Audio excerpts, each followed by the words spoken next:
रामविलास पासवान जी, तमाम बैकवर्ड पिछड़ा जाति के सभी नेता लोगों ने पिछले 35 सालों से लड़ाई लड़ रहे थे और आज जाके अभी फिर से मोदी जी ने कहा कि हम जाति आधारित गणना कराएंगे।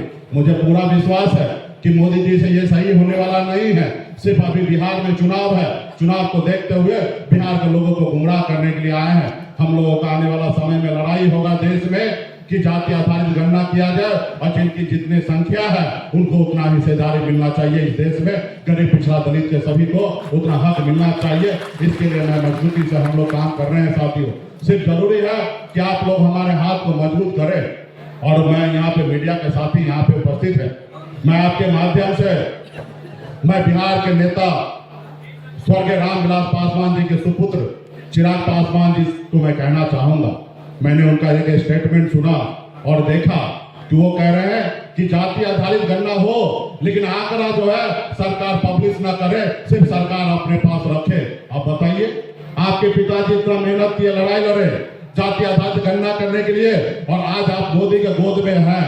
अरे भाई चिराग जी, आप पिछड़ा दलित का बेटा हैं, आप हमारे अपने भाई हैं। मैं आपसे आग्रह करता हूं कि एक बार तो मोदी जी का हनुमान आप बने थे, लेकिन क्या परिणाम मिला? आपका घर परिवार तोड़ दिया गया, आपको बंगला से बाहर कर दिया गया, आपके पिताजी का प्रतिमा बाहर कर दिया गया। अब भूल गए हैं तो अब याद कर लीजिए। अब इतना भी मोदी के गोदी में ना चले जाइए कि आपका अस्तित्व जो है खत्म हो जाएगा और आपके समाज आपसे नफरत करने लगेगा साथियों, तो आपका समाज आपसे नफरत करने लगेगा। आप बताइए, अब आंख का ऑपरेशन हो और डॉक्टर बोले कि नहीं पट्टी मत खोलो, जिंदगी भर पट्टी बांध के रहो, तो क्या फायदा हमको आंख पे ऑपरेशन करा के? आप बताइए, हमारी लड़ाई है कि भाई देश में कितनी कितनी संख्या किस जाति धर्म के लोगों का है और जिस जाति धर्म के लोगों को जितनी संख्या है सरकार बताए और उसके बाद उनको उतनी संख्या में उनको आरक्षण मुहैया कराए। लेकिन आप बोल रहे कि सरकार नहीं बताए, अब तक आज तक बताया। आज बिहार में निषाद समाज कितनी बड़े संख्या में, अभी माननीय मुख्यमंत्री नीतीश जी और लालू जी का देन है कि जाति आधारित गणना हुआ तब पता चला कि बिहार में निषाद 13-14% है। जब बिहार में पता चला कि अति पिछड़ा 37% है, इससे पहले अगर 25% बोलते थे तो लोग कहता था चुप रहिए, 25% अति पिछड़ा नहीं है, 20% के आसपास में आप 25 मत बोलिए। लेकिन अभी क्लियर हो गया 37% है। और जब 37% हुआ तो आदरणीय नीतीश कुमार जी, लालू प्रसाद यादव जी निर्णय लिए कि अति पिछड़ा आरक्षण जो 18% है उसको बढ़ा के 25% किया जाए। और कुछ दिन तक चला और कुछ दिन चला तो हमारे अति पिछड़ा भाई को सरकारी नौकरी मिला, सब तरह का सम्मान मिलने लगा। लेकिन ये भाजपा वाले ने क्या किया, कोर्ट चला गया और कोर्ट से स्टे ले लिया, जिसके कारण आज पिछले 2 सालों में कम से कम बिहार में 20,000 अति पिछड़ा का सरकारी नौकरी में हनन हुआ साथियों। 20,000 सरकारी नौकरी में हनन हुआ। अगर यही मोदी जी अगर हितैषी है, यही भाजपा का सरकार अगर बैकवर्ड सरकार है तो उनको 7 नंबर सूची में डालकर अब बिहार में आरक्षण लागू कर देना चाहिए।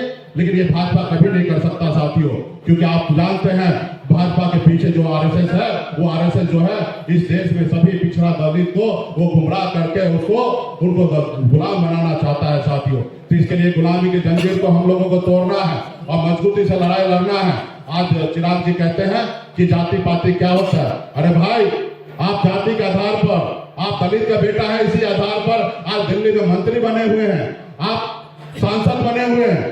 तो इसलिए साथियों, कुछ लोग जो है बड़ा बड़ा सपना देख रहे हैं, मोदी जी को खुश करने के लिए लगे हैं। तो आपके पिताजी खुश नहीं होंगे, जहां पे भी होंगे वो आपसे तकलीफ में होंगे कि हमारा बेटा, हमारा रास्ता क्या था। उन्होंने सामाजिक न्याय के लिए अटल बिहारी वाजपेयी जी का एक सीट सांसद के दम पर सरकार गिराने का काम किया था साथियों। ये स्वर्गीय रामविलास पासवान जी थे और आज उनके बेटा, आज उनके सुपुत्र जो है हनुमान बने हुए। तो खैर चलिए, कुछ लोगों को हनुमान बनना है, कुछ लोगों को किसी के गोद में बैठना है, हमें उससे फर्क नहीं पड़ता है। हमको इसलिए फर्क पड़ता है कि दलित पिछड़ा का बेटा है, हम मानते हैं कि वो हमारे परिवार के सदस्य है, इसलिए उनको हम लोग आईना दिखाने काम करते हैं। तो लेकिन आप लोग मजबूती से एक एक गांव में जाइए, लोगों को बताइए, खास करके सरकार के बारे में बताइए। आज बिहार में कोई भी पंचायत में चले जाइए, कोई भी वार्ड में चले जाइए, इतना भ्रष्टाचार है कि बगैर पैसे का एक काम नहीं होता है। तो इसलिए वहां पे भी लोगों को जागरूक कीजिए।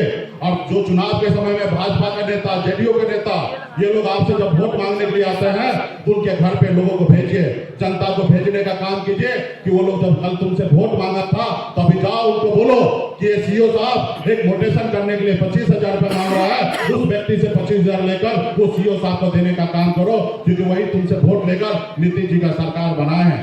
आज नीतीश जी सर तो आप सबको पता है तबियत से अस्वस्थ है, वो आप सरकार नहीं चला रहे, वो ब्यूरोक्रेट बिहार में सरकार चला रहे हैं। और आपको पता है कि नेता वो होते हैं जिनको जनता वोट देते हैं तो उनको फिक्र होता है कि हम काम करें, अगर काम नहीं करेंगे तो 5 साल में जनता हमको बदल देंगे। लेकिन ब्यूरोक्रेट क्या होता है, एक बार नौकरी मिल गया और 60 साल तक वो नौकरी पे रहेगा, उनको लेना देना नहीं है जनता से, उनको पता है कि हमको सरकारी नौकरी है और 60 साल तक आपको खून चूसेंगे। इसलिए जनता का सरकार बनाइए, आदरणीय लालू प्रसाद यादव जी के विचारधारा वाला सरकार बनाने का काम कीजिए और मुकेश सहनी जैसे लोगों को, संघर्ष करने वाले लोगों को सरकार बनाइए। और निश्चित तौर पर जब आपका अपना सरकार होगा तो आपके हक अधिकार देने का काम किया जाएगा।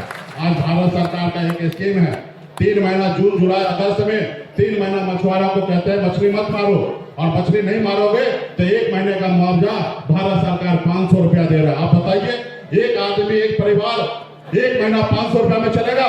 नहीं चलेगा, क्योंकि वो मोदी जी की सरकार है, वो सिर्फ आपको बेवकूफ बनाने का काम कर रहा है। कल अपनी सरकार बनाइए, ये 500 रुपया वाला स्कीम जो है 5,000 में बदलने का काम करेंगे और 3 महीना तक 5-5 हजार रुपया मिलेगा हर एक निषाद परिवार को, हर एक युवा को जो मछली मारने वाले हैं उनको साल में 15,000 रुपया देने का हम लोग काम करेंगे। अभी आपने देखा तेजस्वी जी ने एक घोषणा किए हैं, माय बहन सम्मान योजना, हर माता बहन को 2500 रुपया मिलेगा। इसके भी प्रचार आप कीजिए और सरकार का जो खामी है वो भी गांव गांव में जाके बताने का काम कीजिए और मजबूती से अपनी आने वाला सरकार बनाइए। अब पार्टी के सभी नेता को मैं कहना चाहूंगा फिर से कि मुझे पता नहीं है किस सीट पर हम लोग लड़ेंगे, अभी से आप लोग हर सीट को तैयारी कीजिए।